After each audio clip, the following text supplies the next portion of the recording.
Bonjour!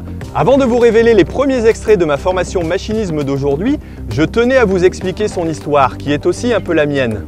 Je me trouve exactement à l'endroit où j'ai réalisé la première vidéo, qui a été postée le 26 octobre 2013 sur ma chaîne YouTube. Près de 4 ans plus tard, je reviens sur ce lieu pour vous annoncer le renouveau de la chaîne. Vous connaissez sûrement les raisons qui m'ont poussé à communiquer sur YouTube. Le souci qu'avait eu mon garçon qui s'était fait insulter à l'école parce qu'il était fils d'agriculteur. J'ai réalisé près de 200 vidéos expliquant mon métier et toutes ses facettes. Désormais, depuis plus d'1 an et suite à un sondage, j'ai recentré mes vidéos vers mon public le plus présent et le plus technique, les jeunes agriculteurs et les jeunes passionnés d'agriculture. J'ai ressenti dans vos commentaires un besoin énorme de mieux connaître et de mieux comprendre l'agriculture. Ce qui tombe bien parce que c'est en phase avec mon projet de base. En effet, pour mieux se faire comprendre du grand public, quoi de mieux que d'améliorer ses pratiques et ses techniques? Grâce à un second sondage, j'ai pu mieux comprendre vos attentes, car les métiers de l'agriculteur sont si vastes qu'il fallait pour moi mieux les cerner. Avec plus de 600 réponses, j'ai bien ressenti le besoin de faire évoluer vos connaissances, que ce soit sur les productions classiques, les cultures, mais aussi l'agriculture raisonnée, les TCS ou encore les SD. Et bien sûr, l'utilisation du matériel agricole et encore bien d'autres domaines. Je me suis donc lancé dans un pari fou. Essayer de vous aider à devenir cet agriculteur meilleur ou encore ce bras droit dont tant d'exploitations d'entreprises ou de CUMA ont besoin. Et comment cela? En vous proposant des formations en réponse à vos attentes. Comme vous me l'aviez indiqué, ces formations vous l'attendiez sous forme de vidéos. J'ai donc mis en place la plateforme contenant les vidéos des agriculteurs youtubeurs en la créant sur un modèle e-learning afin de pouvoir la faire évoluer. J'ai longuement hésité sur les sujets de la première formation à mettre en place et j'ai fait le choix du machinisme. Ce n'est pas à mon avis la pratique la plus importante en agriculture, mais démarrer un autre sujet sans maîtriser son matériel serait à mon avis louper une étape. Parce que la charge de mécanisation est le principal poste de dépense d'une exploitation, et sans économie, pas d'agriculture. Vous rendre plus performant dans l'utilisation de vos tracteurs et outils assurera forcément une diminution de vos charges, de consommation, d'usure, de vieillissement et encore bien d'autres choses. Ensuite, parce que si l'on ne sait pas utiliser correctement son matériel, on ne peut pas faire évoluer ses pratiques culturales. Ce sont les matériels qui travaillent le sol, mais faut-il encore savoir totalement les maîtriser pour en tirer le meilleur parti et le meilleur résultat, que ce soit en termes de tassement, de régularité, de travail ou de profondeur. Ensuite, parce que je sais très bien que tout le monde ne maîtrise pas les bases et l'usage de l'utilisation du matériel. Moi-même, j'ai été dans ce cas lors de mes premiers stages et premières formations, et je me suis trouvé parfois bien mal à l'aise face à des maîtres de stage parfois compréhensifs, mais parfois un peu moins. J'ai donc longuement réfléchi au contenu de cette formation et je l'ai voulu complète, en reprenant les bases pour être certain que chacun puisse s'y retrouver. J'ai donc fait appel à des experts afin de répondre à vos attentes et à mes questions. J'ai fait très attention à ce que la technique soit le plus accessible possible. On me dit souvent « Thierry, tu expliques bien ». Et j'ai donc fait de mon mieux pour que ce soit le plus compréhensible possible, le plus facile d'accès. J'ai voulu aussi vérifier que je ne me plantais pas, d'où un 3e sondage que j'ai réalisé ces dernières semaines. Avec plus de 800 réponses et des centaines de commentaires, vous m'avez aidé à affiner les derniers sujets à mettre en place pour cette formation. Restez à l'affût parce que je vais bientôt sortir une vidéo expliquant tout le contenu de cette formation. Vous précisez avec quels partenaires je les ai tournées et comment elles seront diffusées, comment vous pourrez y accéder. Vous saurez ainsi tout sur cette formation. Je ne sais pas encore si cette vidéo sera diffusée sur YouTube, alors si vous voulez la voir ou voir encore quelques extraits de cette formation, n'hésitez pas à vous inscrire dans la liste VIP Machinisme d'aujourd'hui en cliquant sur le lien ci-joint ou en allant sur agriculteurdaujourd'hui.com et en allant cliquer sur l'onglet Nouveau formations. Vous serez informé ainsi de la suite de la mise en place de cette formation et vous bénéficierez aussi de quelques bonus.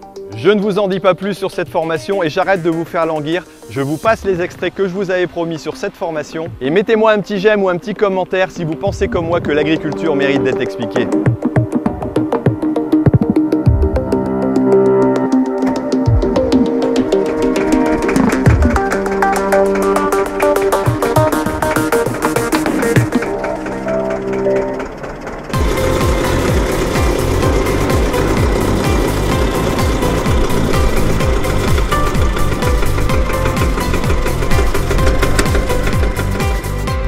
Bonjour, c'est Thierry. Alors depuis quelques temps, je voulais faire une formation machinisme et voici la première vidéo.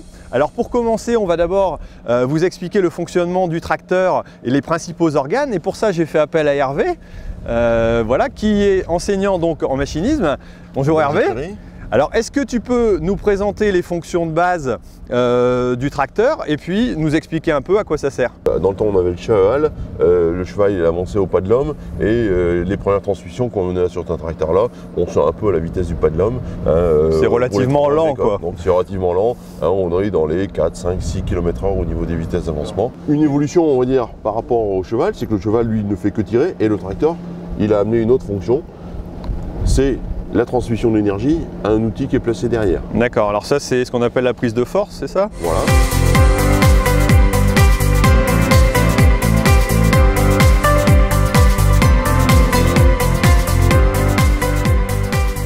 Alors maintenant qu'on a vu un peu les fonctions de base sur ce tracteur-là qu'on va redécouvrir sur les autres, est-ce que tu peux nous montrer un peu les évolutions technologiques en fonction des années et des âges des tracteurs, ce qu'on a de nouveau, quoi?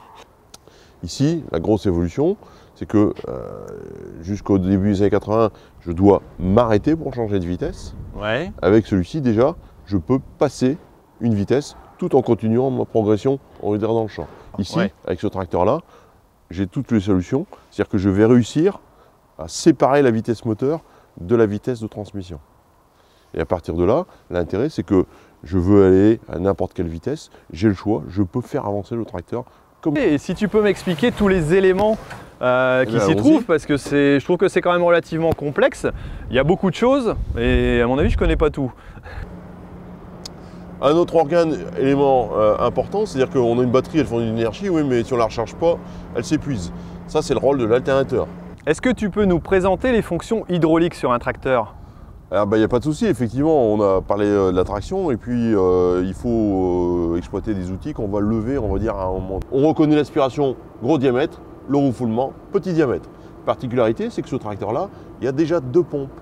D'accord. Parce que je vais utiliser le relevage et puis c'est dur de tourner les roues à la main. Ben, j'ai une petite molette et c'est-à-dire que la grosse évolution, c'est que je peux réguler la quantité d'huile qui va sortir de mes auxiliaires en direction de la machine. Alors, ici, donc, on a l'attelage arrière porté. D'accord. Très prisé de chez nous en Europe. Les Américains sont restés sur des fonctionnalités globalement beaucoup plus basiques, ils ont des outils plus larges.